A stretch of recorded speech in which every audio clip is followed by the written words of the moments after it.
Good afternoon, everyone. Welcome to the first of this afternoon's breakout sessions. I hope everyone had a good and productive morning. I think there were some good discussions in the main auditorium. I'm sure that this afternoon's going to be no different. I was just going to take a few words from the sponsors, as they say, before we get started proper. My name is Joe Bush. I'm the editor of the Manufacturer magazine. We like to think of ourselves as the voice of the industry. We cover the entirety of the sector across our print magazine, as well as our website, email newsletters, events, webinars, videos, and a weekly podcast as well. We haven't got quite the same number of listeners as Rory and Alistair yet, but we're working on it. That's a little bit of figures about us, what we do, where we operate. Before we get started, I'd just like to take a few minutes to draw your attentions to a couple of events we've got going on later this year. The first of which is Smart Manufacturing and Engineering Week. You may have seen that we've got a small stand downstairs dedicated to it. This takes place in June in Birmingham at the NEC, which celebrates the best of manufacturing, engineering excellence and innovation. There's a myriad of exhibitions and summits taking place during the week, and I'd just like to draw your attention to just one of those. That is the Manufacturer Top 100 Awards. The programme is now over 10 years old, and it exists to champion individuals within the sector and to promote career opportunities that exist. As the name suggests, each year we select 100 of the most dynamic leaders and innovators within manufacturing, and they're nominated by our audience, the industrial community, and they're judged by a panel of industry leaders, academics, and industry associations. The winners will be announced on the 5th of June, and nominations are still open for a couple of weeks, so I'd encourage you all to get involved. And then a little later in the year, we have what we call the Manufacturer Live event taking place in Liverpool. This will feature our popular Manufacturers Leaders Summit, where some of the best minds in the sector come together to celebrate and share ideas on some of the biggest challenges facing the manufacturing businesses. The culmination of this event is the Manufacturing Excellence Awards. It was referred to by one former winner as the Oscars of manufacturing, but the awards benchmark and celebrate manufacturing excellence across more than 10 different categories, including innovation and sustainability, through to apprenticeships, leadership and staff engagement, and of course our overall Manufacturer of the Year award. So if you are a manufacturer and would like to know more about how to enter or nominate for either of these awards programs, want to find out more about our events in general, or interested in any editorial coverage in the manufacturer across any of the manufacturer publishing portfolio, please come and please come and see me afterwards, and we can have a chat. But without further ado, thank you very much for your time, and I'd just like to hand over to Andrew Kinneborough from Make UK, who will start the session. Thank you. Thank you very much. And thank you again for your sponsorship. It's very much appreciated. A lot of these events just don't happen without sponsors and without supporters. So the session today is focused on shipbuilding, a new dawn, which you could argue there is one, or there has been one. We're in the middle of one at the moment, but we've got three very expert speakers to work our way through this and really get underneath the detail of it. We're at a really interesting juncture in the defence industry at the moment. The world is not a good place at the moment. I think we all understand that, and I think you can see the positives and the negatives of defence equipment. The fact that it causes so much damage and so many deaths and so much tragedy in the world, but also when you look at somewhere like Ukraine, or in the Suez Canal, or in the Red Sea, where would we be without defensive equipment? And there's very strong arguments on both sides, but I think certainly from my perspective, and probably most people in this room would be, we do need defence equipment, but it needs to be dealt with, it needs to be built. and used, if possible, in an ethical way. We gave some evidence to the House of Lords Committee on AI and weapon systems earlier in the year, and we coined a phrase. I think I might have nicked the phrase from someone else actually, but it was ethical lethality. How do we need to be lethal? That's what defence equipment is for ultimately, apart from to defend ourselves with, and it's important that that it's done in an ethical way. So that's the challenge for us. We looked just last week actually at a report from an independent consultancy that had taken a survey of 2,000 people in the UK on their perceptions of the defence industry. We were over 50% of the population that was surveyed were positive. I mean, it's a very broad brush. They were positive. There were some significant differences in age group, in demography. Older people tended to be more positive and more sort of supportive of the defence industry. Younger people less so. And up to a third of people between 18 and the age of 18 and 25 perceived that. So 1/3 of that population suggested that if their friends worked for a defence company, they would frown upon that. Those were the exact words they used. So we have a problem in this country, and I think in many other countries, with the perception of the defence industry and the perception of why we're here and what we're doing and how we do it. And I think for me, and we're very lucky today, we've brought together a serving military officer, a trade unionist, and an industrialist in one place. And that's what Make UK and Make UK Defence is all about, is bringing people together, discussing things, and hopefully trying to find a way forward that is positive both for the population and hopefully for the country as well. So I think we in the UK need to be more proud of what we do in both with our military. I mean, there was a huge pride in the military when we were seeing those horrendous pictures of people coming back from Afghanistan and Iraq, injured servicemen, injured service people, and a lot of deaths as well. But there was great pride in that in the UK Armed Forces. Recruitment was better. We're now in a situation, and I was told this by someone from a very educated position in the market. For every 5 new service joiners, there are 8 service leavers. Now that is heading for a crisis in terms of service recruitment. The other thing that we have in manufacturing is we have 70,000 vacancies, and we've got over 10,000 service leavers a year. Manufacturing desperately needs good people. And what we're doing, we're working very closely. Alistair Halliday is in the audience actually from the Forces Employment Charity. We're trying to get a much closer link with service leavers so we can bring them into manufacturing, bring them into the defence industry, and try and capitalise on those really good, disciplined, well-trained people. So we're at a tipping point really in the UK. We're seeing banks. We can't find the smoking gun, but we surveyed our members earlier, just last month actually. About 14% of our members reckon there is a problem with financing to do with ESG, to do with being a defence company in the UK. 14%. So for us that would be, approaching 50 companies.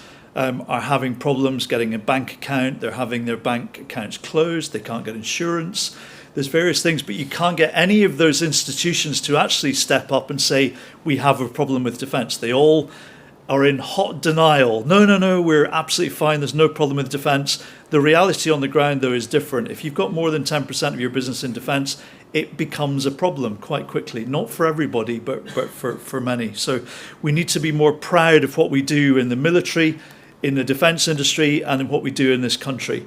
I think this morning has illustrated just how powerful we are as a business when we work as a country, when we work together in manufacturing. Exports, defence exports, the UK were traditionally the second largest defence exporter in the world. We reckon are between 5th and 7th in the world. The government are still, I have to say, peddling I would say it's a myth, that we're still the second largest exporter in the world, but that is now on a 10-year rolling average. Now, how long do we stretch this to remain second largest exporter in the world? We need to be realistic about this. And our imports have gone up nearly 70%, according to SIPRI, the Stockholm Institute for Peace. So we have a problem, and I think that's something that we've been working very hard with Labour and also with the government to try and get some sort of offset programme where if we're buying from overseas companies, there is an obligation to spend probably 100% of that money, maybe directly, indirectly, in the UK. No more free lunches, no more buying kit straight from America, and just that's it, fine, move on, nothing to see here. We need to see that commitment, and what we're seeing from, I think, from Labour is certainly a move towards offset with teeth, where if we spend £1 billion with an overseas supplier, they need to spend £1 billion in the UK, and I hope for all of our members that we will see that in action as perhaps as the new government comes in. So it's a very vibrant sector. There's a lot of people trying to get into the market. It's a slow burn, as many of you know, to get into defence. But it's an exciting sector, and Make UK Defence are here to help you if that's what you would like. I'm turning to the panel now. We've got a dazzling array of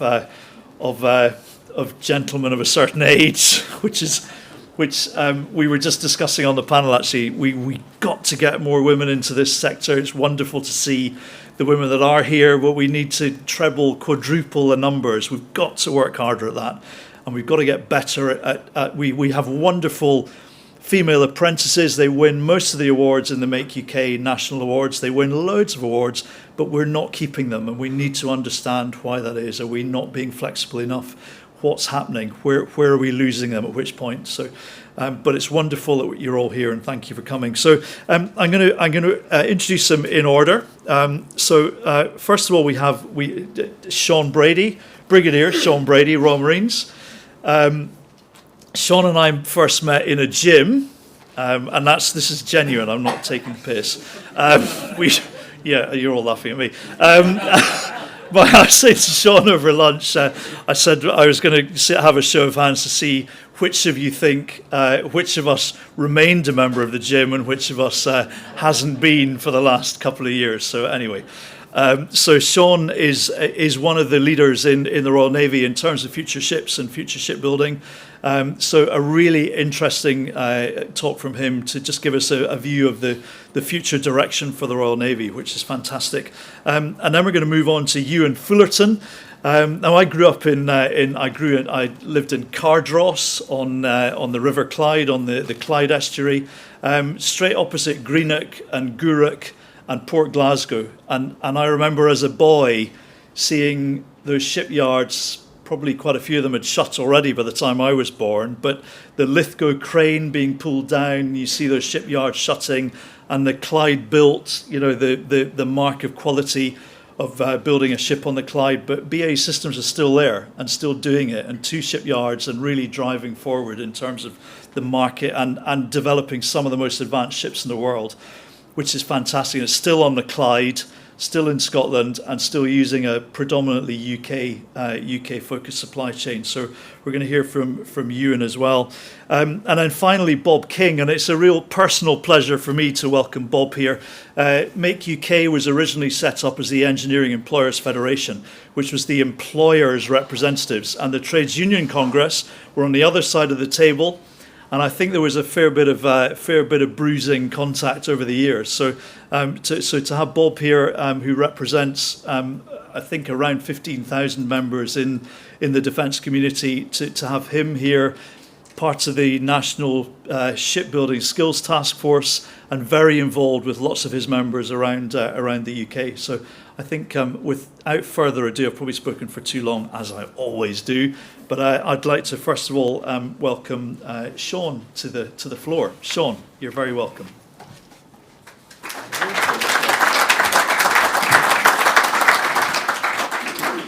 Thanks very much. So first of all, I'd say it's been a sort of fascinating day so far, and with a few conversations I've had, it's sort of really good to sort of see how sort of the manufacturing sector is sort of adapting to the changing world that we're in. So what I'm going to try to do over the next 5 minutes or so is give you some degree of context around how the Royal Navy sort of thinks about its future shipbuilding requirements. And really what I'm trying to do is set the stage for the subsequent panel conversation. So I work in Navy Command Headquarters down in Portsmouth, and the part of the organisation that I'm in is essentially responsible for the future. So our strapline is we're designing the Navy after next. And so, as Andrew's already mentioned, we live in interesting times, and the sort of combination of that sort of resurgent global competition, the rapid technological change, the shifts in demographics, and the pressing needs of climate change means that we need to think really carefully about the Royal Navy of the future. And when we think about the future Royal Navy, we sort of envisage us moving away from this sort of traditional, I guess, platform-centric approach to one where we're talking about being more distributed in nature. And we use the terms sort of distributed and protean. And protean is all about a force that's better able to shift its form and adapt to a changing operational environment. And what we're looking to do is take a systems approach to think about this at the high level. So we're looking at the problem through the lens of sensing, deciding, affecting, and enabling. And what we're looking to do is design a force that essentially will have significantly more nodes and operational combinations than the current force that we have. And this will allow us to be in a position where we can adapt quicker and we can sort of address the threat in a more sophisticated way. And we'll be doing this by embracing autonomy, artificial intelligence, a digital backbone, all of which will allow us to disaggregate the force more effectively. And it will have ultimately a sort of multitude of off-board systems. You might call them drones, we don't, but off-board systems that operate on the surface, the subsurface, and in both the air and the space domain. When you look at the slide, that sort of picture on the top left is essentially, in a systems way, what we're talking about doing. So rather than just having a ship and a helicopter, it'll be a ship and multitude of sensors and separating out sense, decide, effect in many ways. And we're talking about doing this through what we are referring to as wise pivots. And a practical example of this is what we're doing with the mine hunting capability. So rather than traditionally taking a ship and driving it into the centre of the minefield, which sounds a bit stupid, we're going to stand off and we're going to send in uncrewed systems to effectively understand the situation, find, neutralise and clear the threat. So what does this mean for the 30-year shipbuilding plan? Well, to start, it probably makes sense for you to have an understanding of what we mean by that and how we think about it. And the way that I tend to describe it to people is thinking about it in three segments. We first of all have the committed programs. And so those are the ones that are on contract. So they're the Type 31s, the Type 26s, the Fleet Solid Support. And the focus here is ourselves working with our industry partners to make sure we deliver on time, make sure we're coherent, and pull together, and certainly that's our responsibility, pull together all the various lines of development, so the people, the training, the infrastructure, the concepts, the doctrine, all of that, so that they come together at the right point in time to deliver the capability we need. The next segment is what we refer to as the new entry programs. And these are the programs where we are actively launching, such as multi-role support ship and future air dominance. And actually, that's what my day job is owning the 30-year plan and then launching these programs. The focus here is on driving out uncertainty through the choices we make around what we want the programs to do and what we want the capability to do. And in simple terms, we can't go to the market until we know what we want. And we're ultimately not the ones doing the shipbuilding.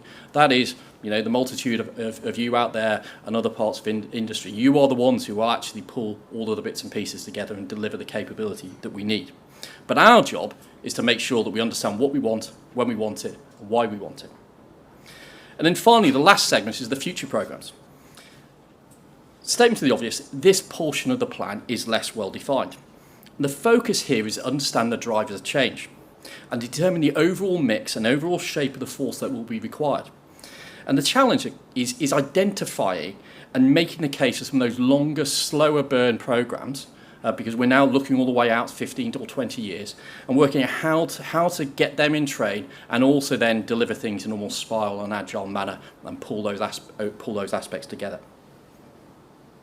And the last thing I would sort of start really saying is that the sort of development of the management of this 30-year plan doesn't happen in isolation. And as you would imagine, there's multiple stakeholders involved across government, across the defence ecosystem, and out with our allies. And there's a whole series of things or tensions that we need to balance and manage. And I won't try to go into all of them. I'll just pick a couple of them. Okay, so the perennial need is to have the right capability at the right time, and make sure it's also affordable. And that, quite frankly, can be really difficult. And it's also important for us to not just think about what's coming next, but to have that long-term perspective and understand the implications for the industrial base. And therefore, the relative importance of ensuring that as we look to the future, that we can retain what we talk about as operational advantage and freedom of action, or in other words, an assured capability. So how do we retain that whilst balance the need for ensuring that we get the greatest bang for our buck? So this is all that whole sovereign debate around what should be sovereign, how much, and as you would imagine, where do we put the money? The key is to remember that you need to balance, as I said, the needs of the individual programs with that broader systemic view about where we're going, and recognise that each individual program, as we go to the market, is an opportunity where the market can be nudged to a greater or lesser extent, depending upon how we take the sort of competition to the market, or take the program to the market. And the final thing I would say is we need to ensure that we don't stay inside our internal silos. We need to engage with our allies, we need to engage with government, and importantly, we need to engage with industry. Because we recognise that we don't know all the answers. And in many ways, it'll be your brilliant teams out there will be working out how to deliver that operational advantage into the future that we will need. And this is where sort of things such as the National Shipbuilding Office and the National Shipbuilding Strategy and the Skills Task Force that was talked about earlier on start coming to the fore. So what I've tried to do over the last few minutes is really give you a broad, high-level view of what we have to try to think about as we develop both the 30-year plan as a whole, and then bring it down to individual programs that will then sequence our way through. And what I'll do is be able to pick up on some of these themes as we go through into the panel discussion, hopefully both take you from that high-level helicopter view from where I am, and maybe we'll drop down to the detail as required as we go forward. Thank you very much.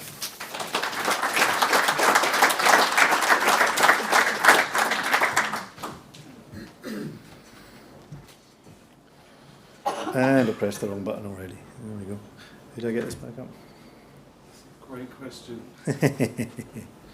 There we go. So, fixed it. yeah. You never even showed your amazing slides.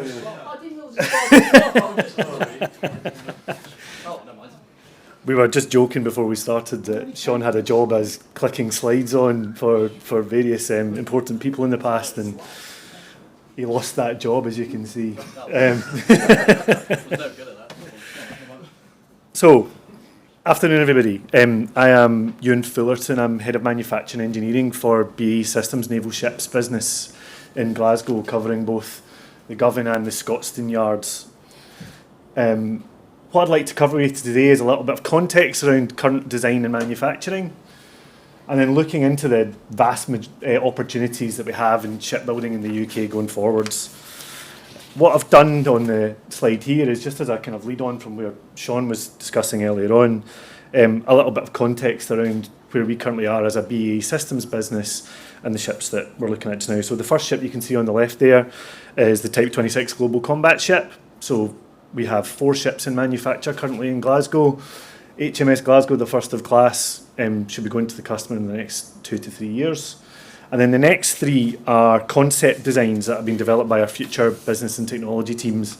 So similar to what Sean was saying previously, we've got a littoral operations ship, which is an amphibious ship with a view towards the UK's future commando force. There's an adaptable strike fighter, which would be a more general purpose frigate. And then there's a concept that we pulled together for a future air warfare destroyer. Now, in terms of manufacturing context, and this goes back to a comment Alistair Campbell made earlier on around the fact that when people think of shipbuilding and shipyards in the UK, this is often the image that they think of. The good old days of shipbuilding, as many people would call it, and certainly in Glasgow, where a huge amount of history and heritage, where we've got well over a century of shipbuilding expertise within our business. But in many ways, from a manufacturing standpoint going forwards, the goodness that we had here has now become an anchor that has held us back. And the challenges and constraints that we've got can go back to the 20th century, as you can see there. So first up, and I've deliberately put design for manufacture not being prioritised as the first thing on this list. In the past, our engineering teams working with the customer have predominantly delivered a set of outputs that meet the customer requirements in terms of the end user. And the manufacturing and operations teams have been left to get on with it. The engineering gets thrown over the wall, manufacturing are left to deal with it. That drives so much risk and schedule and cost pressure into our businesses and is completely back to front when you think of the fact that we do not have prototypes within the shipbuilding industry. The first one goes to the customer.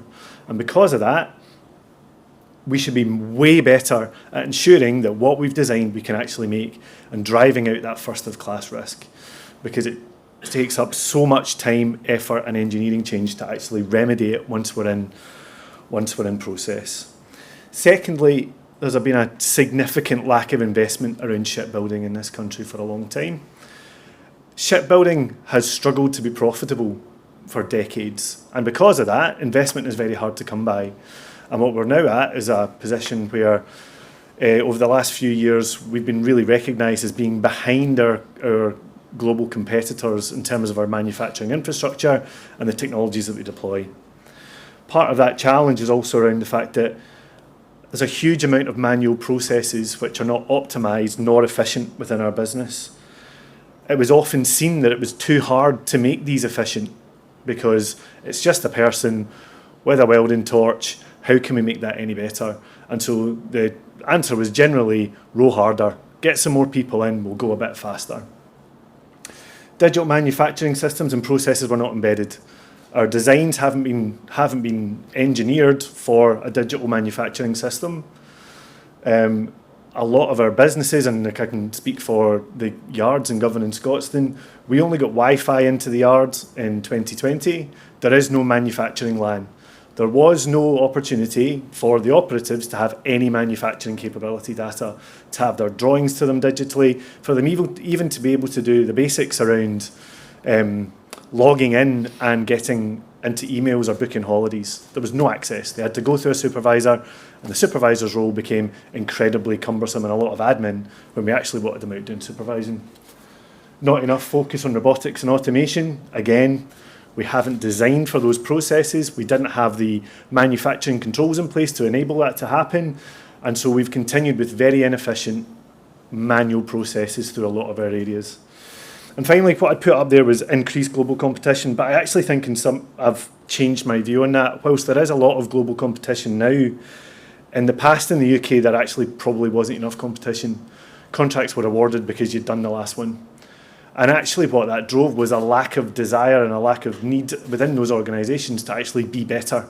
The next contract will come, so why do we bother investing in it? Those days are over. There's massive global competition now, and we need to be better. We need to be able to compete both internally in the UK and globally.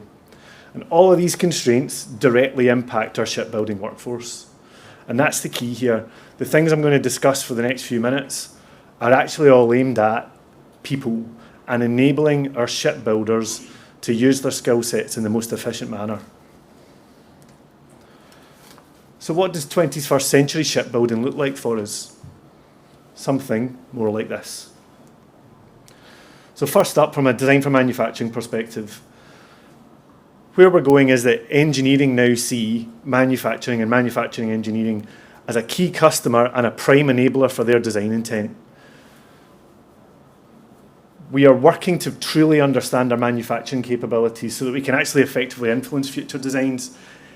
This isn't engineering or design's fault that that manufacturing haven't had a voice at the table. We haven't had the data, the manufacturing data, to be able to be numerate in those conversations and drive those conversations forward. That is changing, and we are now, from a BAE Systems perspective, defining what a Clyde-built warship actually looks like. What are our manufacturing capabilities? What are our technology strategies that go with that? And manufacturing engineering teams embedded in engineering to drive producibility as a priority. My role in BAE is heading up manufacturing engineering within the shipyards and driving those manufacturing engineers upstream into engineering to enable us to design what we make and make what we design. None of this is revolutionary. This is being done in other industries all the time. We are playing catch up, but the opportunity here is massive. From a manufacturing technology perspective, there's a few different things we'll go through here. So first of all, on automation and robotics. By doing design for manufacture effectively, it allows us to utilise 21st century robotics to drive out variation in our processes. And that's not just from a quality perspective. There's a huge piece here around safe systems of work, enabling upskilling of our workforce as well. A number of our processes are working at height. A number of them are working with heat. The more that we can do to automate and drive variation out of those processes, the better environment it is for our workforce and the opportunities that that comes with. And then utilising the data, the digital data generated through design to deliver right first time manufacturing and assembly. Truly understanding what our capabilities are, capturing the data that our new automation and robotics actually delivers for us.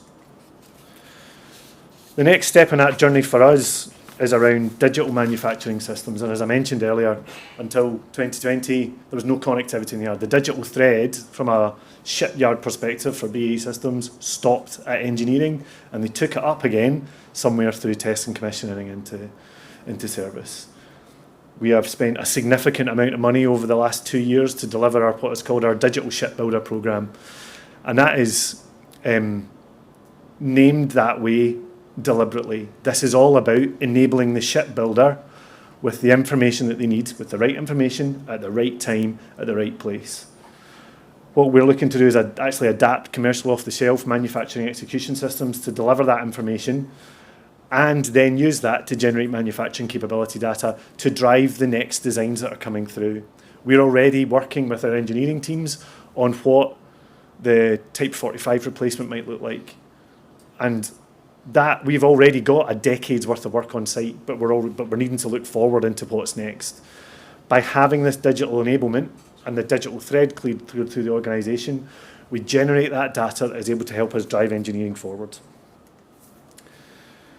Simulation and modelling is becoming increasingly important to us, especially the fact that actually we've got a very manually driven process.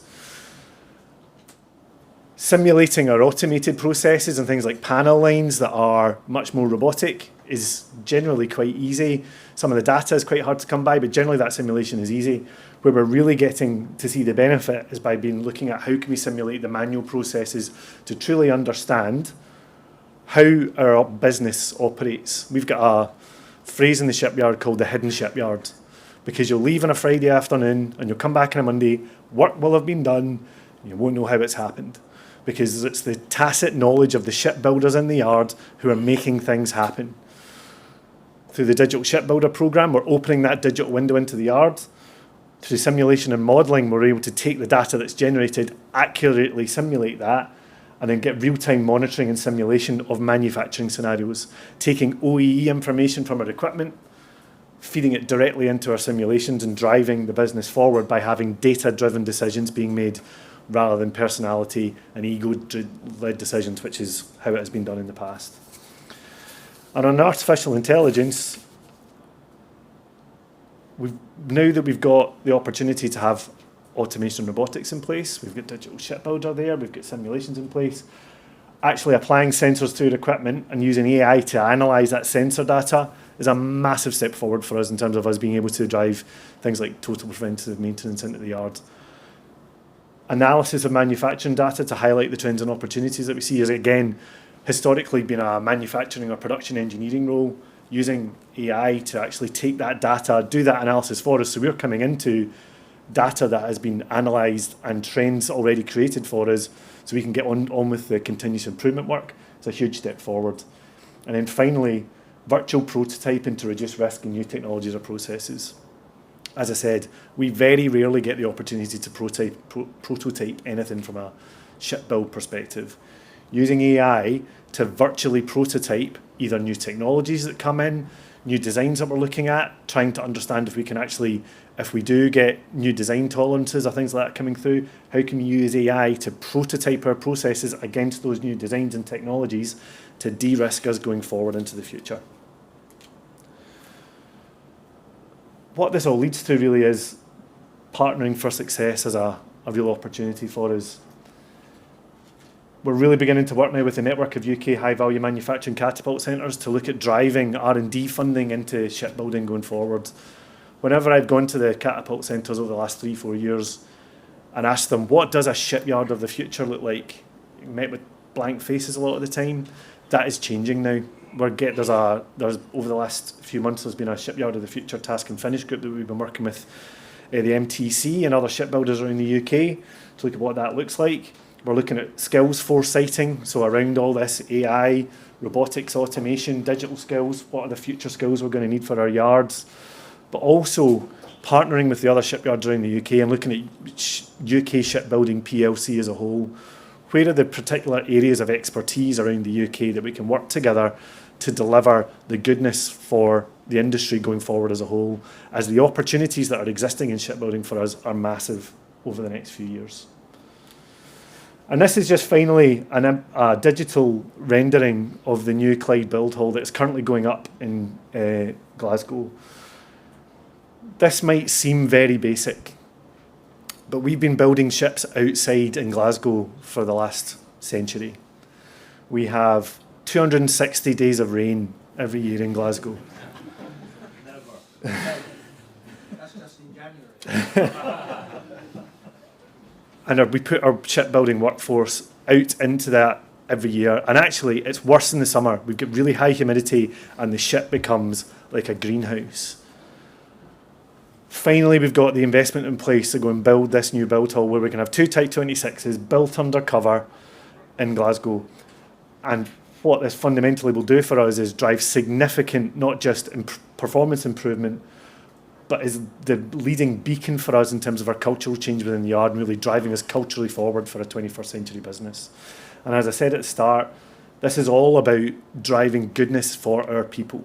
And I fundamentally believe we have the best shipbuilders in the UK because of the headwinds we've given them from an infrastructure and technology perspective over the last few decades.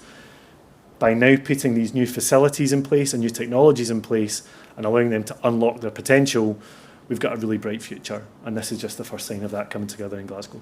Thank you.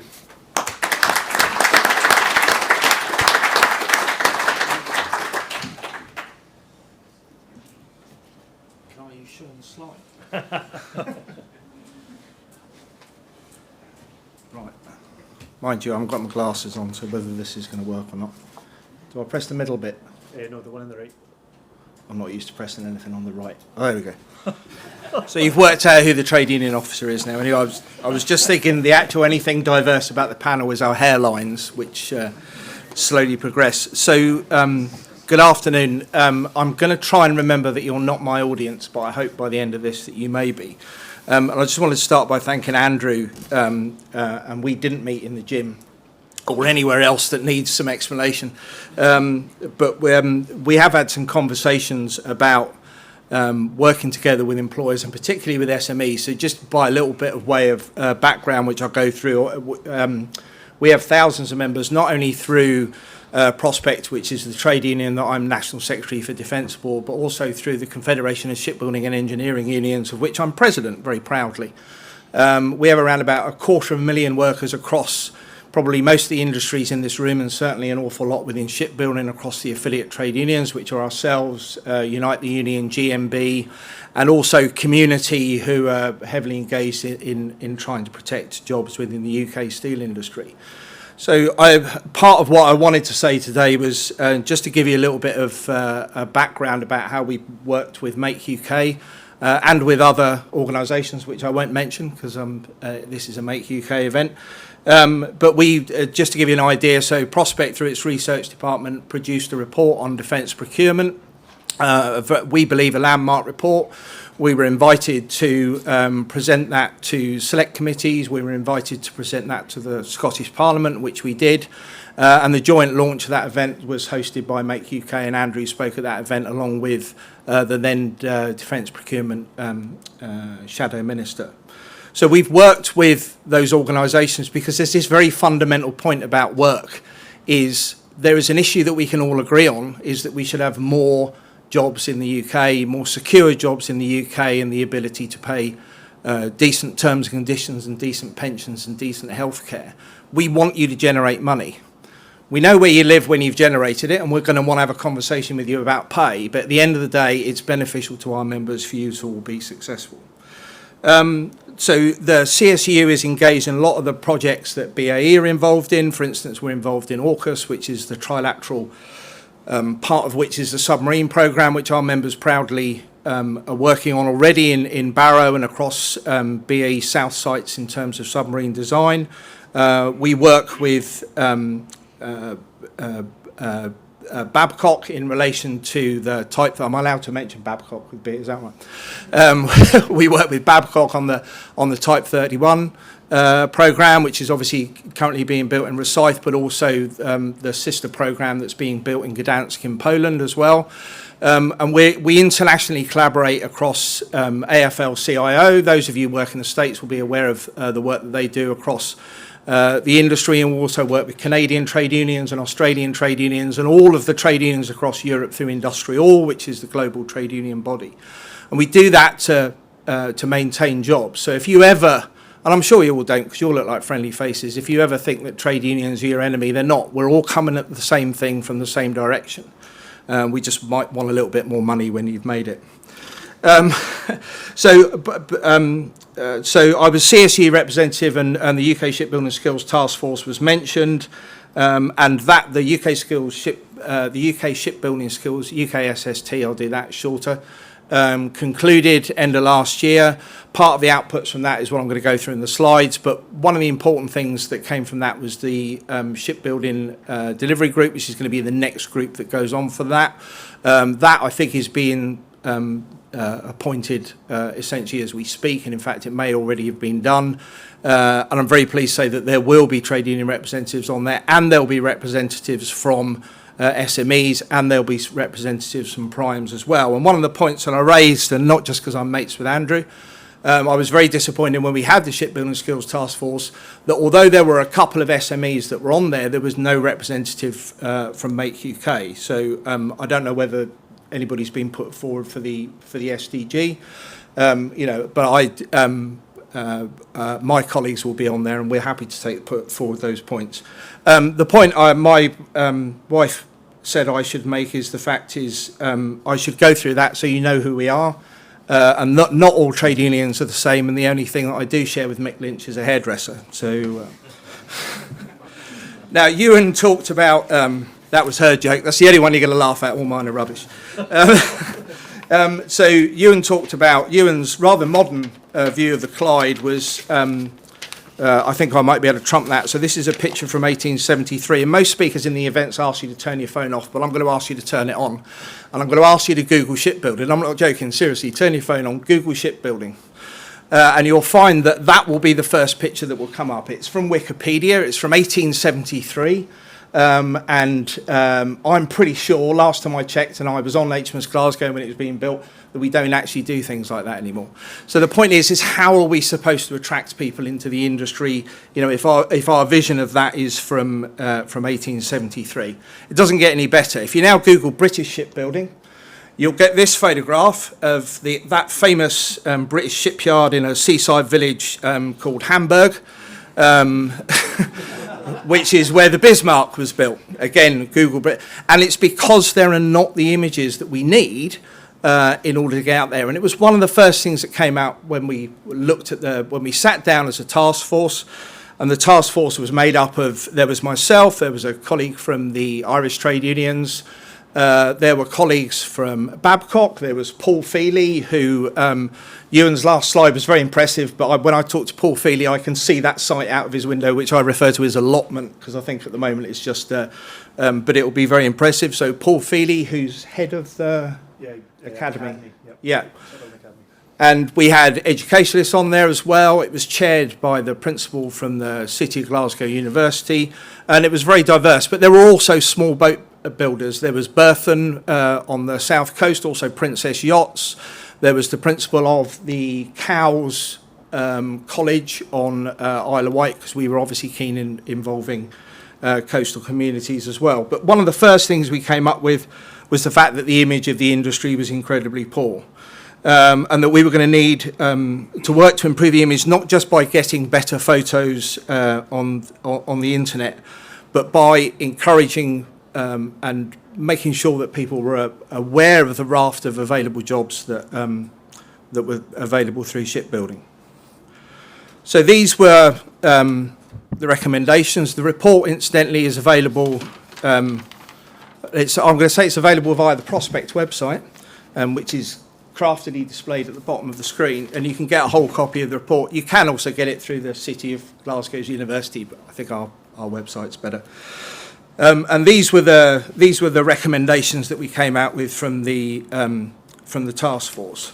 And again, Ewan mentioned about skills foresighting, and we have several problems. It was interesting when Sean went through and was talking about the Navy after next.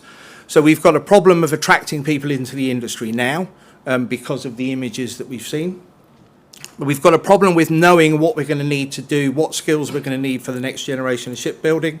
The probability is that all of the ships in that 30-year pipeline are likely to be built using, I'm going to use the word traditional because I can't think of another one, but they're going to be built using skills that we're aware of now in terms of the construction, but in terms of the technology that's on them, probably not. Already we're replacing, there's talk of reducing the amount of crews on some of the new vessels because the technology will take over from that.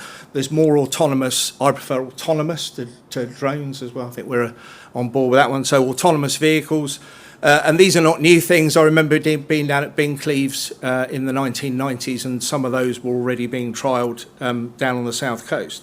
So all of those technologies are new, and we can train for those skills now.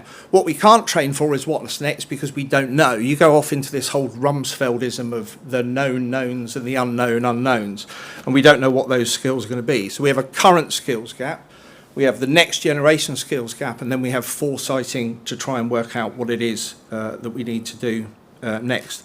So we've got to reduce the current skill shortfalls as well.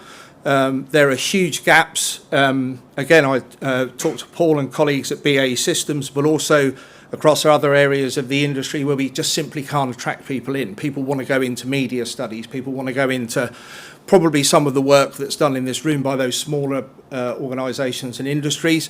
But if we don't have that production line, and we learnt the hard way, if you go back, those of you who've ever been involved with submarines, we stopped building submarines, and then we decided a few years later we wanted to build submarines again, and there was no one around who remembered how to do it. And we've literally had to build that industry afresh from the ground up, and it's been incredibly difficult, and it still is incredibly difficult.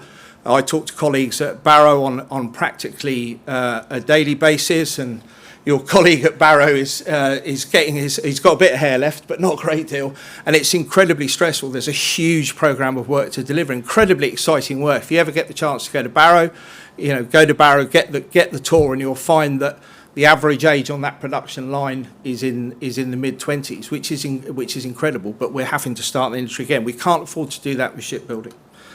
I shall crack on. In terms of improving skills quality, I was very critical. Any people from universities, and you're not going to volunteer, right? I was very critical when we went into the skills task force, and it was interesting that during that period we lost 20 apprentices from Devonport Royal Dockyard on the basis that they couldn't achieve the level 3 maths qualification. Everybody agreed, including the employer, that they didn't need the level 3 maths qualification in order to complete that apprenticeship and be good apprentices. But they couldn't be because somebody in an educational establishment said they needed that level 3 maths. And the difficulty we have is, and it was all the way through the Shipbuilding Skills Task Force, that it should be education that should set the standards. And from a trade union point of view, we're on your side. It should be you who are setting those standards. Now, I know people are going to say, yes, we're involved in those groups. But at the end of the day, the actual qualifications that are required, that goes into those apprenticeships and graduate apprenticeships as well, are set by educationalists, not by industrialists, and that's where they should be set, and that was one of the biggest criticisms. And you can imagine I got on incredibly well with the chair, who just happened to be the principal of the City of Glasgow University, who obviously wanted people to come into his university. And I'm very happy for him to do that, but they've got to be teaching what we need in order to produce ships, not what they need in order to get people through a qualification. So that was a key issue. One of the other issues around the skill shortage was working out where they are, and this was part of the work. Bear in mind, this was a 2-year task and finish group that we never ever got to the end of. So we're going to at some point need to come out and hopefully through Andrew and colleagues to find out what those skill shortages are. Because if we can come with a concerted effort, and those of you who heard Johnny Reynolds' speech earlier, very encouraging for me, not just because there's a potential for a Labour government, and not just because he mentioned trade unions at least twice and workers at least 3 times as well. And if you think I didn't write that down, you've got to be joking, which I did. But equally, there's an opportunity for us to work with them. And I know, Andrew, I work with Labour Front Bench, with John Healy and his team, and also with the business team. Make UK incredibly active in those same environments, without giving... We exchange notes on occasions to say, this is the excellent, we can all get in and support that.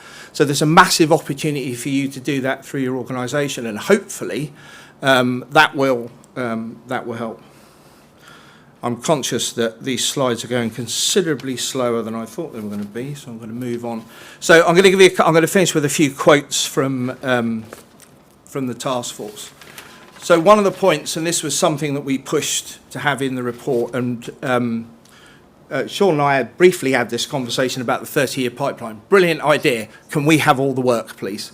If there's a 30-year pipeline in shipbuilding, fantastic, as long as it's done in the UK. So we had, this is where I start to alienate half the audience, which is usual. So we had a huge row around the fleet solid support, the fact that foreign organisations were fronting up using UK companies in order to do the work. And part of the reason, which should be close to your hearts, is it's not just the end point. It's not just the fact that we were campaigning for the BAE Babcock bid, Team UK bid to go through. It was because that there would have been a UK supply chain behind it. Now, I think it's great that they're going to create jobs in Harland and Wolff in Belfast. We have a lot of members out there, hopefully many more. But again, that supply chain will be Navantia. The people that will be benefiting from the end result of that will be the Spanish government, because the Spanish government own Navantia. And that's one of the key problems, and one of the things we're pushing Labour for, is there needs to be more governmental support for the industry. We just about, thanks to Rex Cox and the National Shipbuilding Office, we eventually got the UK shipbuilding guarantee through. I don't think it's going to provide, I think it was Andrew was talking about the difficulty people have leveraging capital on this in terms of the banks. I don't think it's going to be enough. I think there needs to be more. There needs to be something to ring fence that. We've also campaigned around DSPCR regulations, around that it needs to be that you should get credit for using a UK supply chain. You should get credit for the money that you put back into the exchequer, by the business rates that you pay, by the tax that your employees and everybody else pays. So, but it has to be UK. It has to be a UK focused industry. One of the other, these are quotes again from the Shipbuilding Skills Task Force. So we need to create a sustainable framework through which our industry, education, training providers and trade unions, you can tell incidentally the bits I moaned about, because if you go through there'll be a paragraph and it will say and trade unions at the end, because that's because I sat there with my arms folded and said that we needed to be included. We can speak with one voice on skills and ensure a strong mechanism for delivering our recommendations. And that's the group that's now coming up, which is the shipbuilding delivery group. How are we getting on, Bob? Are we? Yes, we're nearly done. What I'm gonna skip that one. No, I'm not. I'm gonna go back to that one. Very last but very least. So the skills delivery group, appointed this week. It must contain a cross section. Our members, who are your staff, want a future. And have a pride and purpose in what they do. We won't achieve this through industrial conflict. We'll save that for pay, as I mentioned earlier. So I'd ask everyone in the room who isn't already working with us to work with us through Make UK. And I'll leave it there. Thanks very much. Thank you very much. Thank you, Bob, and also to the other speakers. Thank you very much. So we've got James, the glamorous Mr. Watson, is roving with a microphone. So do please stick your hand up if you wouldn't mind identifying yourself. And if you give us a sales pitch, we will cut you off and we'll move on to the next question. So do please ask some questions. So we have a lady here at the front. Thank you. Is it on? Yeah. It's a question for Ewan. So I'm Sharon Lane. I'm MD at Tees Components, and we are a subcontractor, so a part of your supply chain. We specialise in, sorry for the sales pitch, we specialise in very large CNC machining, up to 70 tonnes. When you talked about design for manufacture, I just wondered if that included, or if you foresaw it including engagement with the supply chain. So we're at the coalface of sometimes scratching our heads looking for missing sizes on drawings or spending a lot of time and ultimately your money trying to meet a specification of drawing or tolerances that maybe in some cases didn't need to be there, or somebody didn't realise how long that would take us to do. Yep. So just supply chain engagement that you would see happening. So, is this on? Yep. We are, so you're feeling the same pain that I'm feeling in many ways. Yes, we've just started looking at how we work on driving quality into our driving quality with our suppliers through engagement on designs, engagement on again, we're not brilliant at make buy decisions either. And on site we can make we've made a lot of things on site because we can, rather than actually making strategic decisions around what the best thing to do is, and we're making a lot of changes on that just now. So there's a whole host of work going on just now around our kind of strategic approach to both procurement, design for manufacturing, and manufacturing strategies as a whole. So yes, but it might take a wee bit of time for it to drip feed down to yourselves. Yes, at the back there. Thank you. Thanks, guys. Hi, my name is Jacob. I'm from Crow UK. And just on the point about reshoring and procurement, this is to you, Ewan. If you could take any ship that you'd like, how much, and it's a tough question, how much of a percentage would you say of the components are made from UK manufacturers? I wouldn't even like to try and put a number. You sounds like you've got the answer though. No, definitely not. That's the question. No, I'm sorry, I don't have that information to hand. Yeah, what I'm trying to get at is sort of how many components are coming from international businesses, and it feeds into Bob's point about international holding firms setting up UK subsidiaries and still calling that a UK component. Yeah, as I say, I don't have the detail around that. I recognise the issue and I recognise the challenge that you're raising there, but I don't have that information, I'm sorry. I think we're We've got time for one more. Yeah, that's fine. I was just going to say we're seeing some behaviours from Navante, actually. If Navante are in the room, love to have a chat about filling factories in Spain, filling machine shops in Spain that have been bought by the Spanish government, paid for by the Spanish government. That, I think Bob and I are in violent agreement, that is not acceptable going forward for the UK supply chain. So, but obviously, as I'm sure you know very well, we're part of a global industry, and we don't make everything in the UK, and we don't make the right grades of steel in some cases, and you know, various bits like that. So it's a global market, but we do need to have a much more myopic view on using UK supply chain as much as we can, which is why we're working so closely with BAE Systems, actually, which is very encouraging. One more question, please, if anyone has one. If not, I do have one. So chairman's privilege, very quick one. Skills and education, you talked about a lot about that, Bob. We're very aware that we're importing, I think, thousands of welders a week into the shipbuilding world in the UK. I'm sure other skills as well that we're desperately short of. I guess we are. How do we fix that? And maybe coming to Sean first from a 30-year forwards perspective, is skills part of that 30-year forward look?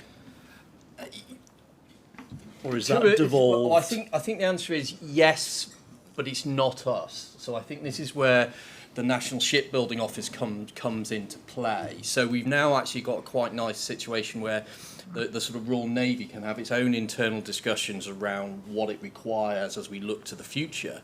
But to a certain extent, we don't have to lobby and do the role that the National Shipbuilding Office is doing. We care because if we don't have the right industrial base, we won't get what we need when we need it. So I think we've got a good breakdown between us setting the demand, having a conversation about what that means, and then through the National Shipbuilding Office and alongside the rest of industry, we can, okay, if we need that in 10, 15 years, how do we set ourselves up for success? And that's back to, I need to think not just about the short term, what do I need now for my next programme, but I need to worry about what am I going to do when the Type 26 is replaced in 25, 30 years' time. You know, what skills do we need as an overall national enterprise to deliver what we need to defend the country? So that's how it matters to us. Yeah, thank you.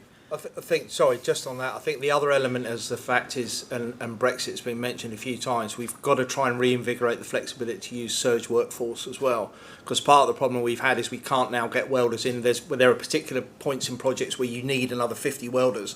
If we have to employ them, we're not going to because we haven't got work for them 300 days a year. So we tried to get them in from abroad. There's now blockage. There's now an increase in the wage that we have to pay. So we need to get that flexibility back. So whilst I was kind of disheartened that Johnny wasn't saying we were leaping back into Europe, I was quite encouraged that he was saying this morning that we're going to look at those flexibilities a bit better, because if we lose that, I know it sounds strange to me to be arguing we need more foreign workforce, but we need that surge workforce to maintain the work. Yeah. Ewan, from your perspective, is education delivering what you need as a major employer? No heckling. No, but I also think we've missed an opportunity to, again, 10, 15 years ago, the opportunity was there for us to lead on this and really drive into schools, universities, etc., the future type of skills that we're going to need. Shipbuilding is very boom and bust and has been very boom and bust for a long time. We need to get better at actually being much more strategic with our workforce planning and understanding that we can't. A lot of the resourcing problems that we've got are because we let a lot of people go. We need to be much better at strategic workforce planning across UK enterprise as a whole, so we can avoid these boom and bust scenarios and maintain the skills that we're now generating. We're generating a huge amount of skill for the UK at the moment. We need to make sure we can adequately employ it, use it to its best, and not let it go in between programmes. Again, how do we do better at that? Yeah, thank you. I think that's a very elegant point to dismount and to close the session. So I think it's interesting. What a lot of this points to, I think, is a properly defined defence industrial strategy that actually takes Sean's point, the 30 years forward, and thinks about strategically how can we keep these national resources busy but also competitive. And the message we've been giving to the government and to Labour as well is, if you don't use it, you lose it. You look at the number of things. I mean, you talked about submarines and the fact that we didn't build submarines for years. We lose that capability. You look at armoured vehicles, we've done exactly the same there. That's why we have German and Spanish designed armoured vehicles, because we didn't use it, so we lost it. So that's our very clear message to the government and to Labour. You must use that capability and keep the pipeline moving and keep the visibility of that pipeline going in the long term. And buy British, not to the exclusion of all others, but think about, be a bit more French in your view of the world. That would be my closing comment. So can I thank Ewan, Sean and Bob very much indeed for firstly taking the time out to come and spend the day with us, and for preparing so thoroughly for this session. And certainly I've learnt a lot, and I hope you have as well. And if you'd like to join Make UK Defence, there's a number of us around. We're down on the main floor as well. We'd love to have a chat to you, and thank you very much for coming along. Good afternoon to you.